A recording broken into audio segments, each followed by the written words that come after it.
دکان میں جو مال کاروبار کے لیے رکھا ہے اس پر زکوٰۃ فرض ہوتی ہے. بالکل یہ مال تجارت ہے. مال تجارت اس مال کو کہا جاتا ہے اس میں 2 شرطیں پائی جائیں. نمبر 1 اس نیت سے خریدا ہو کہ اس کو میں آگے بیچوں گا. نمبر 2 یہ نیت ابھی تک برقرار ہو. جس مال میں یہ 2 شرائط پائی جائیں اس مال کو مال تجارت کہا جاتا ہے, اور مال تجارت پر اگر نصاب کو پہنچ جاتا ہے تو اس پہ زکوٰۃ فرض ہو جاتی ہے. فون کر کے بچے کی کان میں اذان دے سکتے ہیں.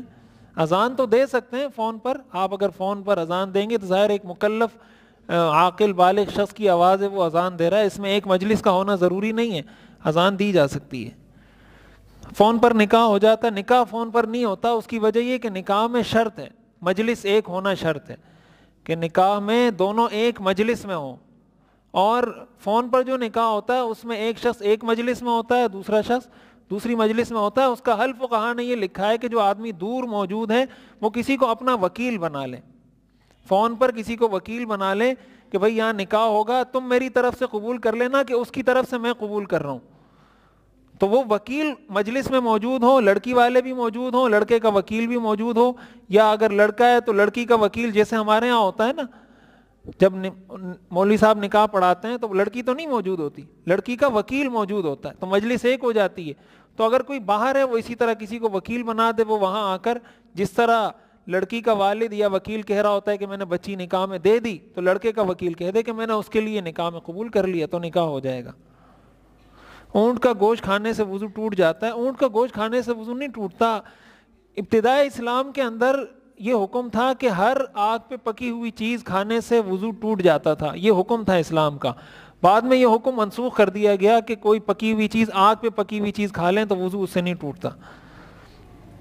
ہاف آستین والی ٹی شرٹ یہ میں نے بتا دیا. شرعاً حق مہر کتنا رکھنا چاہیے؟ حق مہر کی کم سے کم مقدار شریعت نے بتائی ہے 10 درہم. 10 درہم سے کم مہر نہیں ہونا چاہیے.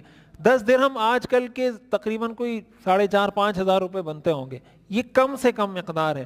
زیادہ سے زیادہ جو شریعت کا تصور ہے وہ مہر یہ ہے کہ جو خاندان میں مہر چل رہا ہو, اس لڑکی کے خاندان میں, کہ اس لڑکی کی چچا زاد, پھپھی زاد, خالہ زاد, ماموں زاد, ان کے کیا مہر چل رہے ہیں, جو مہر چل رہا ہو وہ مہر رکھنا چاہیے. بہت زیادہ بھی نہیں رکھنا چاہیے, بہت کم بھی نہیں رکھنا چاہیے کہ 10,000 روپے مہر رکھ دیا, 15,000 روپے مہر رکھ دیا. یہ مہر رکھنا شریعت میں پسندیدہ نہیں ہے. اور بہت زیادہ بھی نہیں کہ 50 لاکھ رکھ دیا, 30 لاکھ رکھ دیا.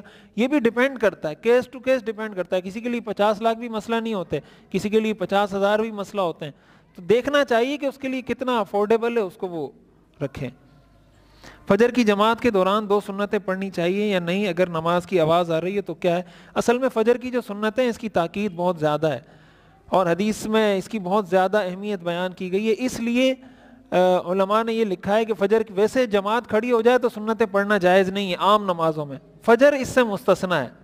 اس کی وجہ یہ کہ تاکید بہت زیادہ ہے ان سنتوں کی.